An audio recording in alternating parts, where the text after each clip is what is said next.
Welcome guys, welcome. আপনাদের সবাইকে স্বাগত আবারও এভরিথিং এক্সপ্লেন্ড বাংলার একটা নতুন ইউটিউব চ্যানেলে।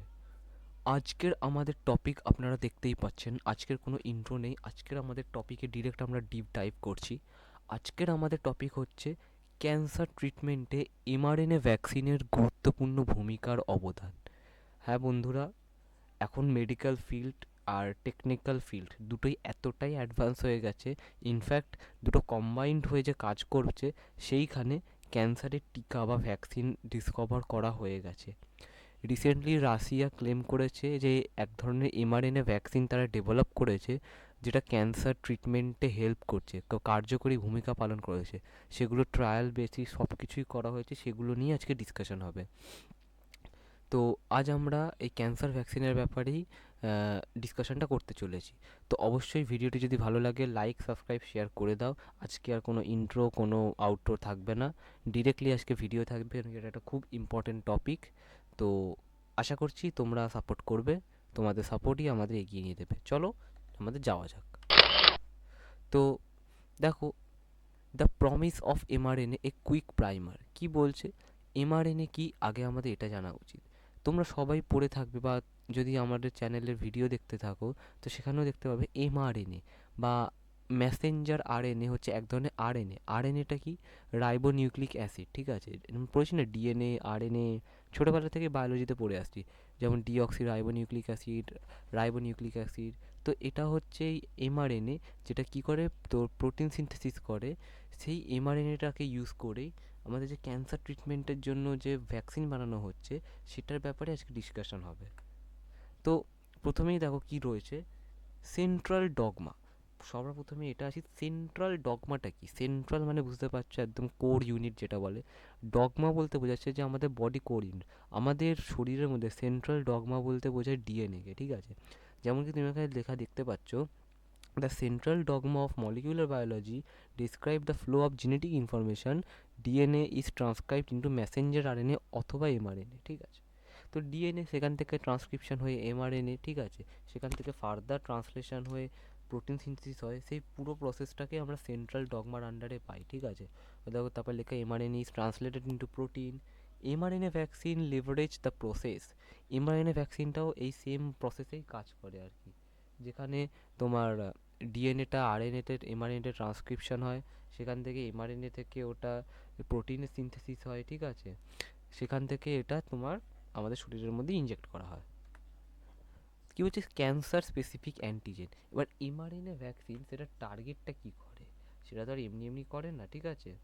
তো এমআরএনএ ভ্যাকসিনটা কি করছে, এমআরএনএ ভ্যাকসিনটা এমন কিছু অ্যান্টিজেন তৈরি করছে, বা এক কথায় এমন কিছু প্রোটিন তৈরি করছে যেটার এগেনস্টে আমাদের বডি অ্যান্টিবডি প্রডিউস করবে। এবার অ্যান্টিবডি প্রডিউস করবে মানে কি, আমি ইমিউনোলজির ভিডিওতেও আগে কথা বলেছি, আমি আই বাটনে লিঙ্ক দিয়ে দেবো, যে অ্যান্টিবডি কি, অ্যান্টিজেন কি, কখন কোনটা কাজে আসে, কোনটা আমাদের হেল্প করে, কোনটা আমাদের ক্ষতি করে। তো সেই হিসাবে অ্যান্টিবডি বলছে কি আমাদের বডিকে হেল্প করে, আর অ্যান্টিজেনটা হচ্ছে ফরেন সাবস্টেন্স যেটা আমাদের বডিতে ক্ষতি করার জন্য আসে। তো এমআরএনএ ভ্যাকসিনটা কী করে, ক্যান্সার সৃষ্টিকারী যে অ্যান্টিজেনগুলো, সেই ধরনের কিছু অ্যান্টিজেন তৈরি করে, ঠিক আছে? যার এগেনস্টে আমাদের বডি অ্যান্টিবডি প্রডিউস করতে থাকে। যার বদলে কী হচ্ছে, ক্যান্সার সেল যখন গ্রো হবে বা ক্যান্সার সেল যখন প্রেজেন্ট থাকে, সেইগুলোর এগেনস্টে অ্যান্টিবডিগুলো কাজ করতে পারে আর আমাদের বডির ক্যান্সার সেলগুলোকে কিল করতে পারে। তো যেমন এখানে দেখতে পাচ্ছ, নিও antigen Discovery personalisation the fight, ঠিক আছে? তো এখানে দেখো পিকচারটা দেখতে পাচ্ছ, এমআরএনএ বেসড ক্যান্সার ভ্যাকসিনে কী কী থাকে বা কী কী প্রসেস হয়।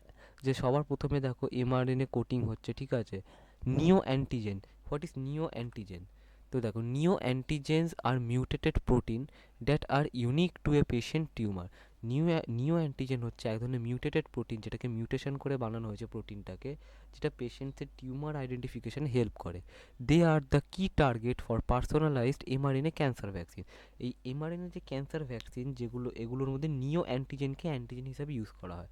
যেমন কি পিকচারটায় দেখতে পাচ্ছ বাঁদিকে, যে আইডেন্টিফিকেশান অফ নিও অ্যান্টিজেন, সেখান থেকে এমআরএনএ ডিজাইন অ্যান্ড প্রোডাকশান, সেখান থেকে এমআরএনএ কোটিং, সেখান থেকে ভ্যাকসিন এন্টার এপিসি। এপিসিটা কি?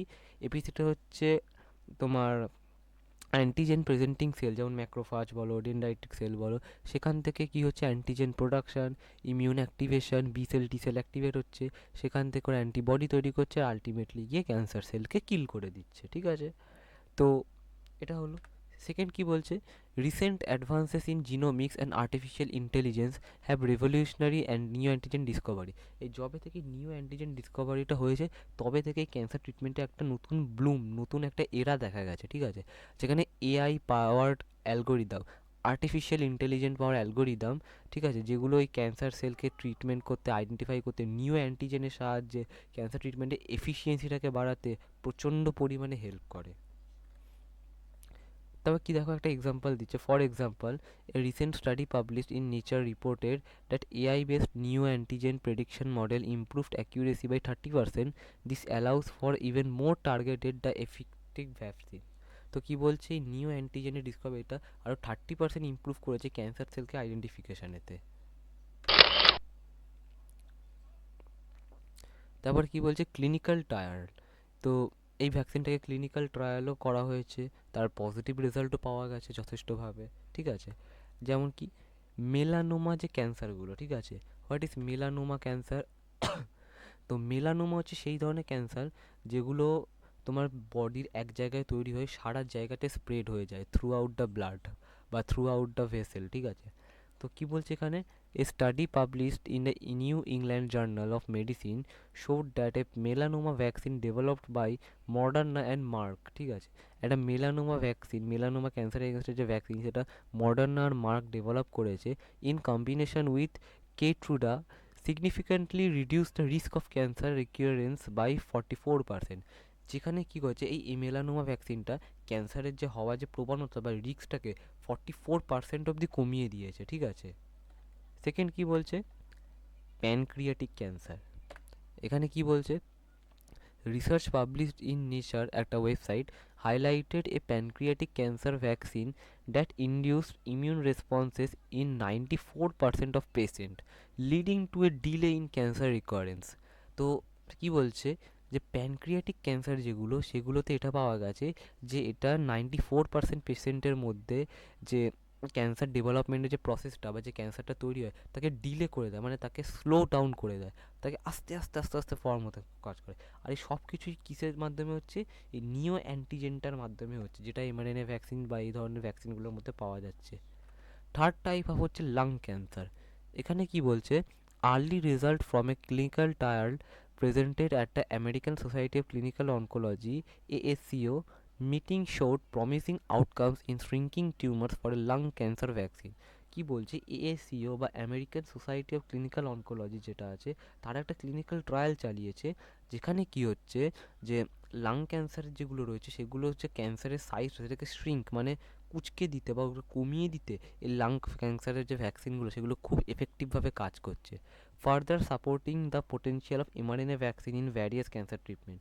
আর এটা এমআরএনএ ভ্যাকসিনকেও সাপোর্ট করছে যাতে কি এটা ক্যান্সার ট্রিটমেন্টকে আরও ইমপ্রুভ করতে পারে। তারপরে কি বলছে, overcoming challenges enhancing vaccine efficiency. ঠিক আছে, পাশে দেখো ডায়াগ্রাম দিতে পারছো কীভাবে কী হচ্ছে, তোমার কীভাবে যাচ্ছে, সেটা কী করে ফার্দার সেলে ঢুকছে, কী করে ক্যান্সার সেলকে কিল করছে। তো এখানে দেখো প্রথমে কী বলছে, current research is focused on improving mRNA vaccine delivery and stability. তো এখনও রিসার্চ চলছে যাতে এই ভ্যাকসিনটাকে স্টেবলভাবে ইউজ করা যেতে পারে বিভিন্ন মানুষের মধ্যে। New lipid nano particle formulations are being developed that increase mRNA delivery to immune cell, leading to enhanced efficiency। ঠিক আছে, তো কি বলছে, এই যে এলএনপি বা lipid, new lipid nano particle, সেগুলো আর কি ডেভেলপ করা হচ্ছে যাতে কি আরও এমআরএনএটাকে তাড়াতাড়ি সেলের মধ্যে ডেলিভার করা যায়, ইমিউন সেলটা আরও এফিসিয়েন্টভাবে অ্যাক্টিভেট হতে পারে। তো হচ্ছে adjuvant such us toll like receptor. What is adjuvant? Adjuvant হচ্ছে সেই ধরনের কম্পাউন্ড যেগুলোকে আমরা ভ্যাকসিন প্রোডাকশানেতে বা ইমিউন রেসপন্সে বুস্ট করার জন্য ইমিউন রেসপন্সটাকে অ্যাক্টিভ ইউজ করতে পারি। এগুলো কী কী হতে পারে, টোল লাইক রিসেপ্টর হতে পারে যেটাকে টিএলআর বলা হয়। ঠিক আছে, বা কিছু ভ্যাকসিন রিলেটেড কিছু কম্পাউন্ড হতে পারে। ঠিক আছে, তো এই টোল লাইক রিসেপ্টর যেগুলো, সেগুলো ইউজ করা হয় ইমিউন রেসপন্সকে বুস্ট করার জন্য। ঠিক আছে, এই টিএলআর যে অ্যাগনিস্ট, ঠিক আছে, এরা কি করে, এরা ইমিউন অ্যাক্টিভেশনটাকে বা ইমিউন রেসপন্সটাকে 50%-এর ওপর বুস্ট করে দেয়, যাতে কী হয় ক্যান্সার সেলের এগেনস্টে ফাইট করতে আরও বেশি হেল্প হয় আমাদের শরীরের ইমিউন সেন্সিটিভিটিগুলো। তারপরে কি বলছে, researchers are exploring strategies to target specific immune cells such as dendritic cell which are the key antigen presenting cells. একটু আগেই বললাম এপিসি বা অ্যান্টিজেন প্রেজেন্টিং সেল, যেগুলোর মধ্যে ম্যাক্রোফাজ হতে পারে, ডেনড্রাইটিক সেল হতে পারে, ফ্যাগোসাইটিক সেল হতে পারে। সেগুলো কি করে, সেগুলোই কি সেল যেগুলো আর কি তো অ্যান্টিজেনগুলোকে আইডেন্টিফাই করে সেগুলোকে এনগালফ করে করে সেগুলোকে অ্যান্টিজেন প্রেজেন্টিং সেল, যেগুলো যেমন টি সেল, তাদের কাছে প্রেজেন্ট করে, ঠিক আছে। ডিসি টার্গেটিং ভ্যাকসিন বা ডিরেক্ট ক্যান্সার টার্গেটিং ভ্যাকসিন কী করছে, হ্যাভ শোন এনহ্যান্স অ্যান্টিজেন প্রেজেন্টেশন, মানে এরাই এপিসির কাছে যে অ্যান্টিজেন প্রেজেন্টেশন প্রসেসটাকে আরও এনহ্যান্স করে দেয়, যার ফলে কি আরও স্ট্রঙ্গার কমিউনিকেশন তৈরি হয় ইমিউন রেসপন্সের মধ্যে। দেখেছি the tumour micro environment breaking down barriers, কি বলছে, which the tumor microenvironment is a complex ecosystem that can suppress immune responses and hinder the effectiveness of cancer therapies including mRNA vaccine।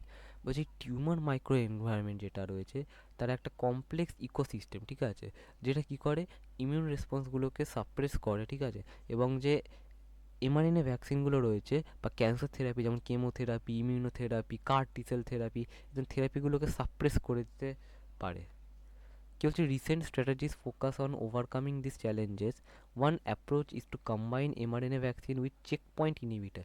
Check পয়েন্টটা কি, দেখো আমরা যখন cell cycle পড়েছিলাম মনে করে দেখো, সেখানে বলেছিলাম যে চেক পয়েন্ট আছে কিছু সেলের গ্রোথ ফেজেতে, যেমন G1 থেকে G2 ট্রানজিশনের সময়, G2 থেকে এম মানে মাইটোসিস ট্রানজিশনের সময় কিছু চেক পয়েন্ট হয়, যেমন G1/M check point, G2/S check point. তো সেই চেক পয়েন্টগুলোকে মেন টার্গেট করছে এমআরএনএ ভ্যাকসিনটা, যেমন হচ্ছে অ্যান্টি-PD-1 চেক পয়েন্ট, ঠিক আছে, এটা খুবই একটা ক্রুশিয়াল চেক পয়েন্ট ক্যান্সার সেলের মধ্যে, যেগুলোকে কী করছে টার্গেট করছে এমআরএনএ ভ্যাকসিনটা, যাতে কি ইমিউন রেসপন্সটা দেখাতে পারে আর ক্যান্সার সেলগুলোকে, এরম না যে হেলদি সেলগুলোকে অ্যাটাক করে, ক্যান্সার সেলগুলো বা র্যাপিডলি গ্রোথ সেলগুলোকেই অ্যাটাক করতে পারে।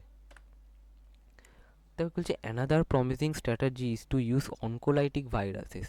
এবার তোমরা হয়তো জানবে কিছু ভাইরাসেস আছে যারা অনকোলজিক্যাল প্রপার্টি দেখায়, যেমন ধরতে পারো এইচপিভি, হিউম্যান প্যাপিলোমা ভাইরাস, যেটা সার্ভিক্যাল ক্যান্সার তৈরি করে, বা তুমি হতে পারে SV40, সিমিয়ান ভাইরাস 40, ঠিক আছে।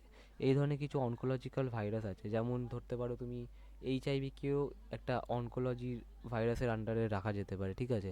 এই ধরনের কিছু ভাইরাস রয়েছে যারা কি করে ক্যান্সার সৃষ্টি করতে পারে।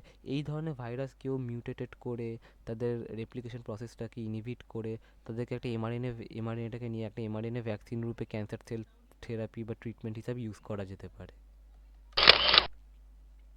ঠিক আছে, manufacturing and accessibility scaling up process. তো এই যে ট্রিটমেন্টটা, এই যে এমআরএনএ ভ্যাকসিন তৈরি করছে, এটার মধ্যে কস্টও আছে। কিরম কি কস্ট, তো দেখো এটা প্রোডাকশান এখনও 100 মিলিয়নসের ওপর প্রোডাকশান হয়ে গেছে অল ওভার ওয়ার্ল্ড, ঠিক আছে। সেখানে এটা প্রোডাকশান করতে অনেক বড় পরিমাণে একটা ফ্যাক্টরি লাগছে, প্রোডাকশান ফ্যাক্টরি, ম্যানুফ্যাকচারিং ইউনিট লাগছে, ইকুইপমেন্টস লাগছে। তার জন্য কস্ট কী লাগছে, এখনও অবধি যতটা ভ্যাকসিন তৈরি হয়েছে, যতটা ট্রায়াল হয়েছে, টোটাল 87 কারোর লেগেছে। এর ওপর এখনও রিসার্চ চলছে, এখনও আরও অ্যামাউন্ট লাগবে, আরও এটা অ্যাডভান্সমেন্ট হবে, আরও এটা স্টেবল হবে।